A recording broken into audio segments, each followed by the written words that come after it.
I have been asked to relay a story, a wrestling story involving Abdullah the Butcher and a guy named Dan Masters. Dan, you're going to see this at some point. I apologize, but you know this is funny. So, God, what was it?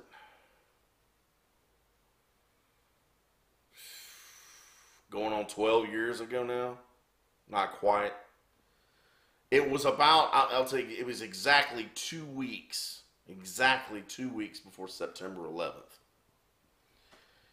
So we're in the locker room. And Butcher had come down, lives in Atlanta. And he had come down with a big guy named Iceberg Slim. Guy was like 6'5", 6'6", weighed about 500 pounds. Used to go to Puerto Rico with Butcher a lot to do, have matches with big guys like One Man Gang and Carlos Colon and, big tag matches in San Juan at the soccer stadium and things. Anyway, so he comes down to the arena, the auditorium, and we're sitting in the locker room. And Butcher and I and several of the other guys in the locker room at the time, like Bill Eadie, who was Mass Superstar, Acts of Demolition, so on and so forth. A guy named Ken Timms. Guys like that, seasoned guys in the business. They were all there. Anyway, so Dan Masters at the time was on a local radio show in town. Dan's in Los Angeles now. He's moving on up. But he's also our ring announcer, did a great job like he does with everything else. And in wrestling and radio and entertainment. So Butcher had an opponent that night, another good friend of ours, good friend of mine named Chris Stevens. And Chris, at that point, Chris had been working for a long time, great worker, one of the best workers, certainly in the independents, and I believe should have definitely gone higher. It's kind of talent that's needed these days, especially. So had to work Butcher that night in the main event. Chris at the time was our top heel, had a lot of heat. And Butcher was brought in, the madman from the Sudan to deal with the problem. So, we're in the locker room. Butcher's, unless you're very close with him, is almost always, in character, at least to some extent. So, Chris is scared to death, and Butcher's playing it up in the locker room. So he decides to up the ante and make a little example by scaring the shit out of Dan Masters. So Butcher's sitting over there. He's got a big table in front of him, how big Butcher is if you've ever seen him. And he's got all his stuff laid out. He's got all his gimmicks to sell at the gimmick table. And he's got all his, he's getting dressed.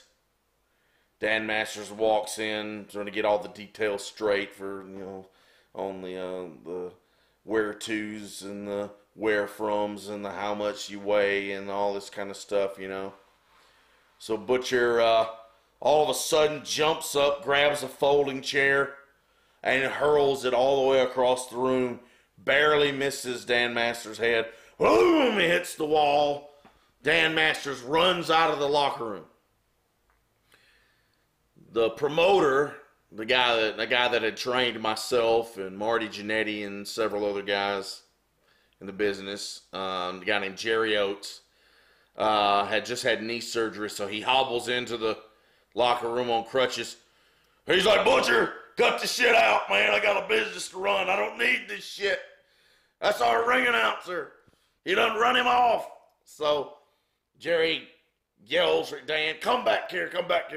He's not going to hurt you. He's just fucking around.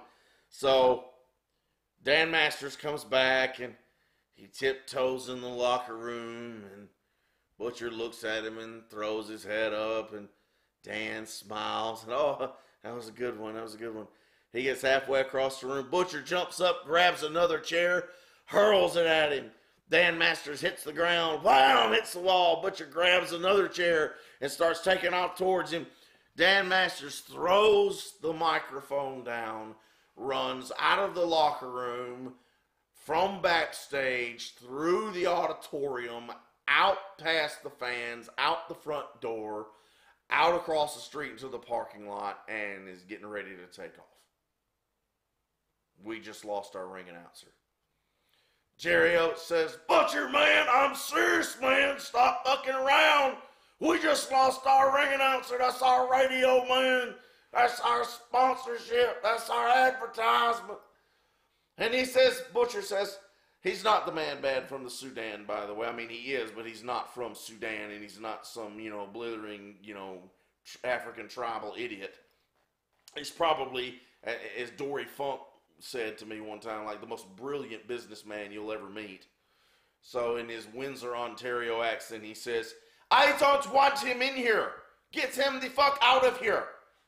And we're all, Ken Timms, even Bill Eadie I'm in the floor. I am a hair away from pissing down my leg. It was one of the funniest things I've ever seen.